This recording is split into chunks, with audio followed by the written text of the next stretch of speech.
Good morning कैम्ब्रियंस। तो कैसे हैं आप सब?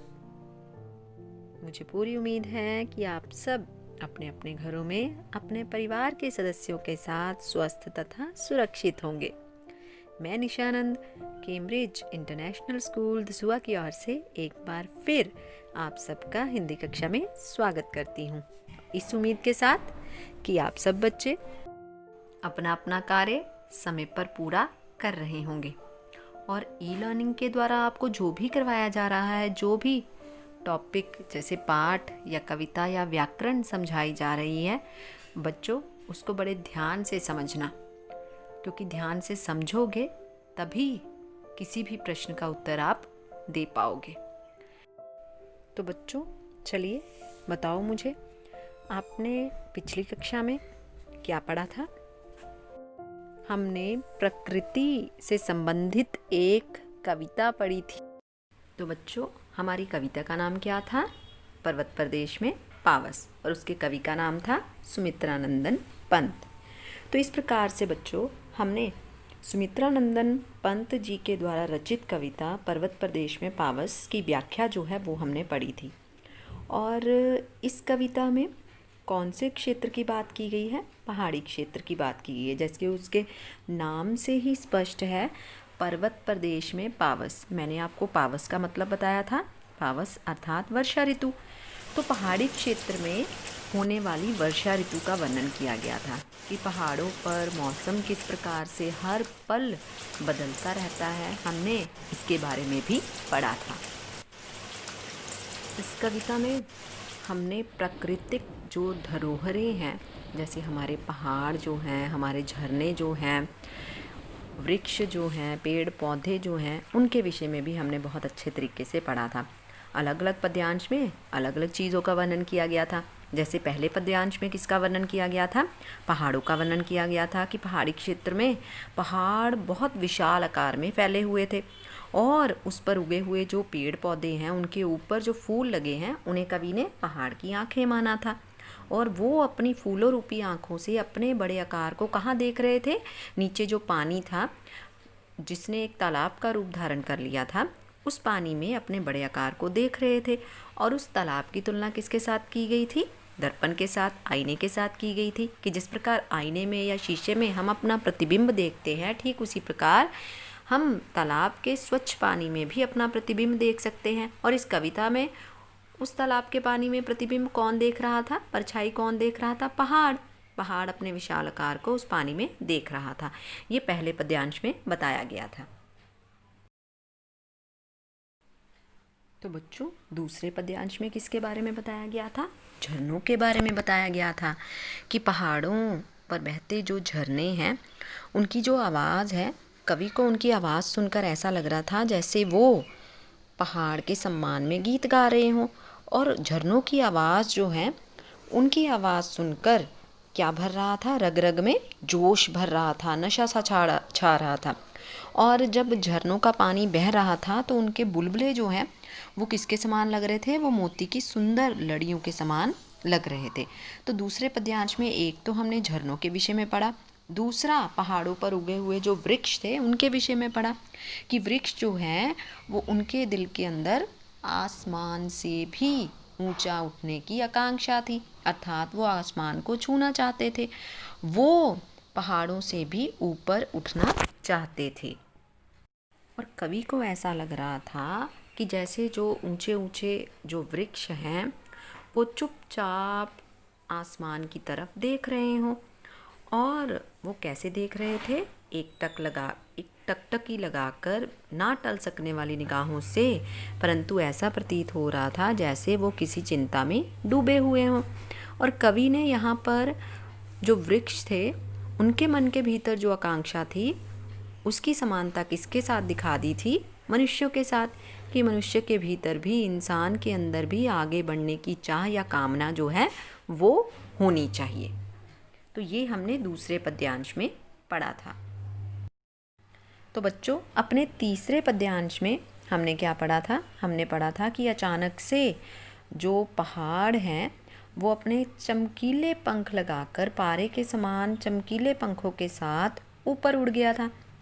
अर्थात बादल छा गए थे और नीचे धरती पर केवल और केवल झरनों की आवाज़ ही शेष रह गई थी। और इतनी तेज से बारिश हुई कि ऐसे लगा जैसे आसमान नीचे धरती पर गिर पड़ा हो। और इतनी तेज बारिश होने के कारण जो शाल के वृक्ष थे, जो पहाड़ों पर शाल के वृक्ष होते हैं, वो ऐसे लगा जैसे वो डर के मारे धरती में धंस गए हों।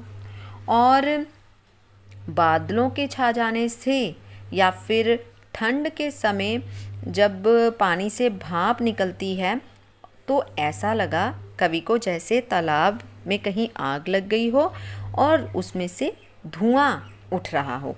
लेकिन अंत में हमने ये भी पढ़ा कि ये सब कुछ जो मौसम में बदलाव या परिवर्तन दिखाया गया था वो किसके कारण संभव हो पाया था। अंत की 2 पंक्तियों में हमने पढ़ा था कि जैसे वर्षा का देवता बादलों के विमान में बैठकर घूम घूम कर जादूगरी के खेल दिखा रहा हो। तो बच्चों, ये तो हमने कविता की व्याख्या पढ़ी। आज का जो हमारा विषय है वो क्या है? आज हमने कविता के अभ्यास के जो प्रश्न उत्तर हैं आज हम वो पढ़ेंगे। जैसे मैं आप सबको पहले भी बताती हूँ कि बच्चों, अगर आपने कविता को ध्यान से पढ़ा है, उसके कठिन शब्दों को ध्यान से सुना है, समझा है, तो आप किसी भी प्रश्न का उत्तर दे पाओगे। तो चलिए अब हम आज का विषय शुरू करते हैं। आज का हमारा विषय है कविता के अभ्यास के प्रश्न और उत्तर। तो चलिए बच्चों, अब हम पहला प्रश्न करते हैं। पहला प्रश्न क्या है? पावस ऋतु में प्रकृति में कौन कौन से परिवर्तन आते हैं? कविता के आधार पर स्पष्ट कीजिए। तो बच्चों, ये कविता को आधार बनाकर इस प्रश्न का उत्तर आपने देना है।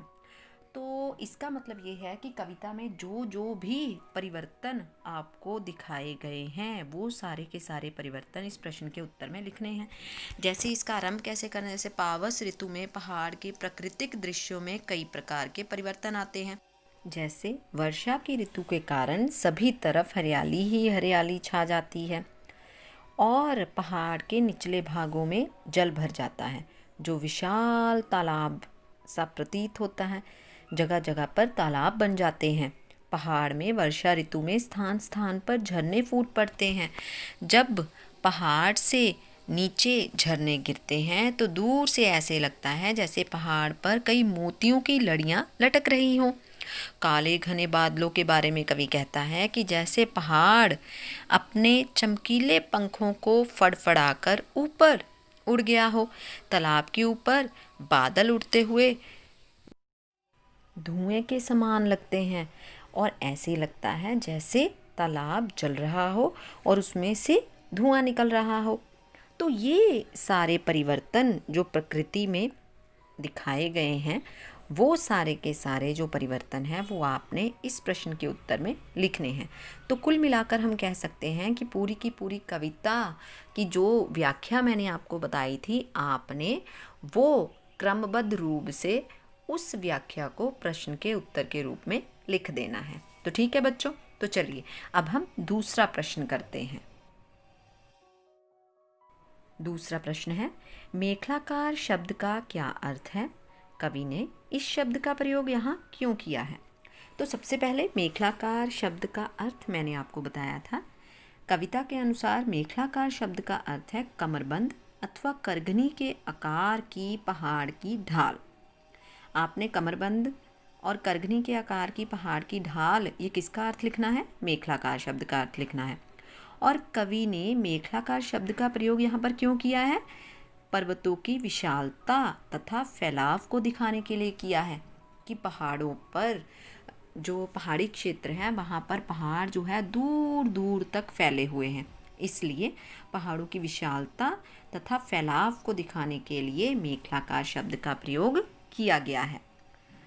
तो मुझे उम्मीद है कि बच्चों आपको ये प्रश्न का उत्तर समझ में आ गया होगा। अब हम अगला प्रश्न करते हैं। अगला प्रश्न इस प्रकार से है, सहस्रदृग सुमन से क्या तात्पर्य है? कवि ने इस पद का प्रयोग किसके लिए किया है? तो बच्चों सबसे पहले तो आपको सहस्रदृग सुमन का मतलब पता होना चाहिए। सहस्र का मतलब है हजारों, दृग का मतलब होता है आंखें और सुमन का मतलब होता है फूल। यहाँ पर सहस्र दृग सुमन का मतलब है हजारों फूलों रूपी आंखें। और कवि ने इस पद का प्रयोग किसके लिए किया है? कवि ने इस पद का प्रयोग पहाड़ों की आंखों के लिए किया है। कवि को ऐसा लग रहा है कि पहाड़ों के ऊपर जो फूल हैं वो मानो पहाड़ की आंखें हैं, और पहाड़ के नीचे जो पानी है, तो कवि को ऐसा लग रहा है कि उस पानी में, उस जल में जो पहाड़ हैं वो अपनी हजारों फूलों रूपी आँखों से अपने विशाल आकार को देख रहे हैं।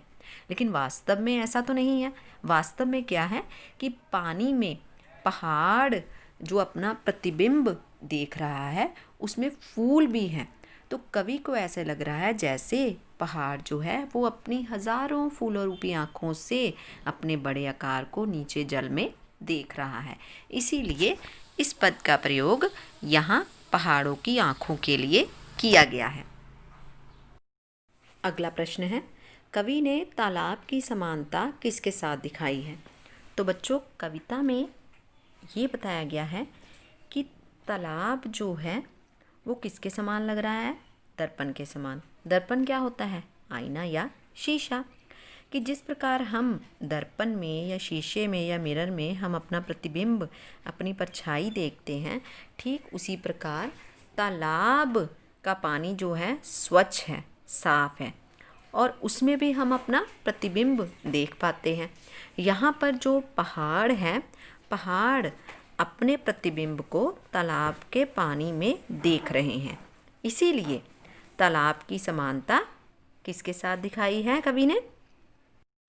दर्पण के साथ दिखाई है, क्योंकि दोनों में ही हम अपना प्रतिबिंब देख सकते हैं, अपनी परछाई देख सकते हैं, इसलिए।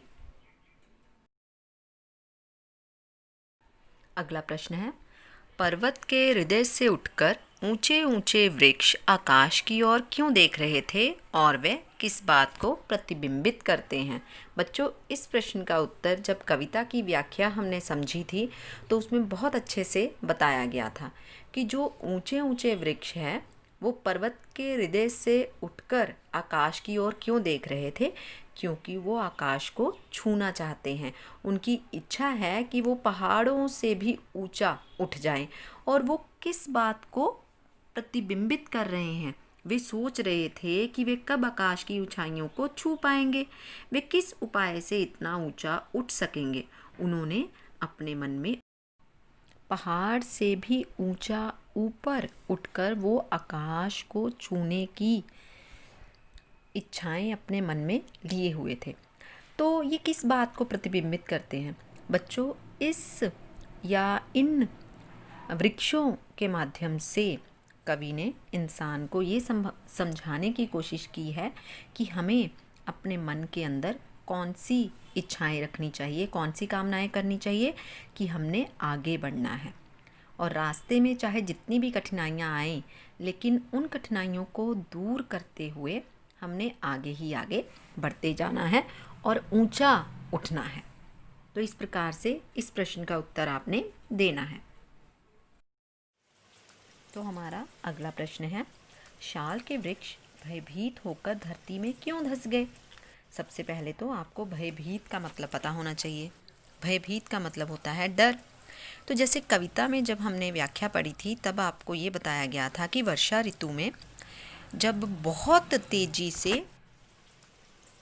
वर्षा होने लगी तो अचानक ही आकाश से बादलों ने धरती पर वर्षा रूपी बाणों से आक्रमण कर दिया था। आक्रमण कर दिया था का मतलब है जैसे कवि को ऐसे लगा जैसे वर्षा का हमला जो है वो धरती पर हो गया है, और वर्षा के इतने तेज वेग या चाल के कारण जो शाल के वृक्ष थे वो डर गए प्रतीत हो रहे थे, और डर के कारण कवि को ऐसा लगा जैसे वो धरती में नीचे धंस गए हैं। तो यहाँ पर केवल और केवल इस पद का प्रयोग वर्षा की भयानकता को दर्शाने के लिए किया गया है, क्योंकि जब वर्षा बहुत तेज गति से होती है तो जनजीवन कितना अस्त व्यस्त हो जाता है, यही बताया गया है कि जब वर्षा बहुत तेज़ गति से होने लगी तो डर के मारे जो शाल के वृक्ष थे वो धरती में धंस गए प्रतीत होने लगे। अब हम अगला प्रश्न करते हैं। अगला प्रश्न है, झरने किसके गौरव का गान कर रहे हैं? बहते हुए झरने की तुलना किससे की गई है? तो बच्चों, इस प्रश्न का उत्तर बहुत ही आसान है। पर्वतीय प्रदेश में बहते हुए झरने ऊंचे ऊंचे पर्वतों के गौरव का गान कर रहे हैं और बहते हुए झरनों की तुलना सुंदर और आकर्षक मोतियों की लड़ियों से की गई है।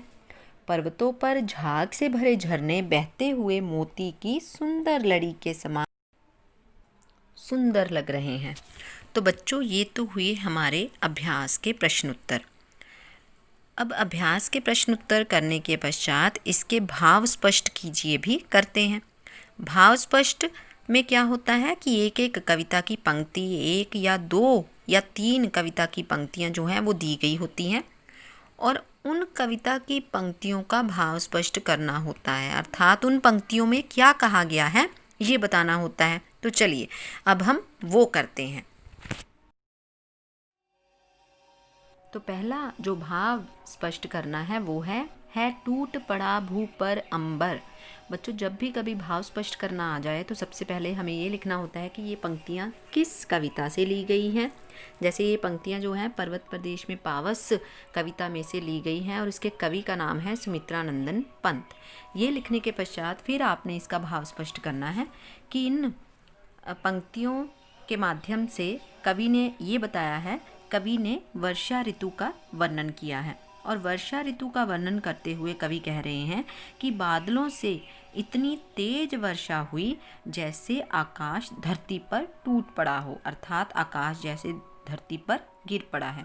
क्योंकि बादलों की गड़गड़ाहट इतनी ज़्यादा होती है, बिजली इतनी तेज चमकती है जिसके कारण ऐसे लग रहा है जैसे आसमान जो है वो धरती पर गिर गया है और उसने वर्षा रूपी बाणों से धरती पर हमला कर दिया है।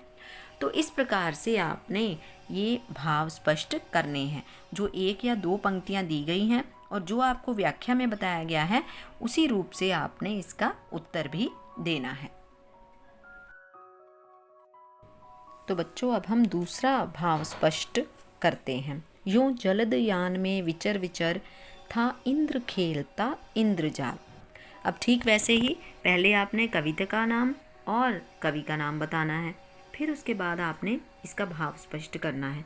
वो किस प्रकार से करना है कि कवि वर्षा ऋतु का वर्णन करते हुए कहता है कि वर्षा के देवता इंद्र बादल रूपी विमान में घूमकर अपने जादुई करतब दिखा रहे हैं, जिसके कारण पर्वतों पर या पहाड़ों पर पल पल में विचित्र और अद्भुत दृश्य दिखाई दे रहे हैं। कि पल पल मौसम में जो परिवर्तन हो रहा है, वो मौसम में परिवर्तन जो है वो किसके कारण हो रहा है? वो जो वर्षा का देवता इंद्र है, इंद्र देवता के प्रभाव के कारण ही ये मौसम में परिवर्तन जो है वो दिखाई दे रहा है। कहने का मतलब ये है कि जितने भी मौसम में बदलाव हम देख रहे हैं कि कभी वर्षा होने लग पड़ती है, कभी धूप निकल आती है, ये केवल और केवल क्या दिखाई दे रहा है कि जैसे जो इंद्र देवता है वो बादलों के विमान में बैठकर घूम घूम कर जादू के खेल दिखा रहे हों। तो बच्चों, अगली पंक्तियां हैं। गिरिवर के उर से उठ उठकर उच्च आकांक्षाओं से तरुवर है, झांक रहे नीरव नभ पर अनिमेष अटल कुछ चिंता पर। अब इसका भाव किस प्रकार से स्पष्ट करना है वो आप देखिए। कवि पहाड़ों के सौंदर्य का वर्णन करते हुए कहता है कि वहाँ उगे हुए विशाल एवं ऊंचे पेड़ों के मन में ऊंची ऊंची आकांक्षाएं हैं। वो कौन सी आकांक्षाएं हैं? कि वो पहाड़ से भी ऊंचा उठकर आकाश को छूना चाहते हैं। वे शांत आकाश को बिना पलक झपकाए अटल और कुछ चिंता में डूबे हुए से झांक रहे हैं। उन्हें देखकर ऐसा लगता है कि जैसे वे आकाश को छू ही लेना चाहते हैं। तो इस प्रकार से बच्चों इन पंक्तियों का भाव स्पष्ट करना है। तो मुझे पूरी उम्मीद है कि आपको कविता की व्याख्या के साथ साथ कविता के जो प्रश्न उत्तर हैं, जो अभ्यास के प्रश्न उत्तर हैं, वो भी आपको समझ में आ गए होंगे। और अभ्यास के प्रश्न उत्तरों के साथ साथ आपको भाव स्पष्ट कैसे करने हैं, आपको उस बात का भी पता चल गया होगा।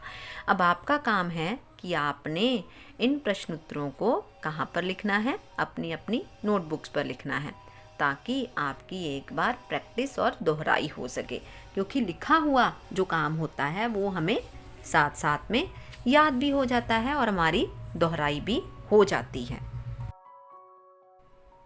तो बच्चों, आज के विषय की समाप्ति हम यहीं पर करते हैं और मुझे पूरी उम्मीद है कि आपको ये कविता बहुत अच्छे से समझ आ गई होगी, जिसमें पर्वत क्षेत्र में या पहाड़ी क्षेत्र में वर्षा की ऋतु का वर्णन किया गया है तथा पल पल बदलते मौसम के बारे में भी बताया गया है। तो चलिए बच्चों, अगली कक्षा में फिर से मिलेंगे एक नए विषय के साथ। तब तक के लिए घरों में रहें, स्वस्थ रहें, सुरक्षित रहें। धन्यवाद।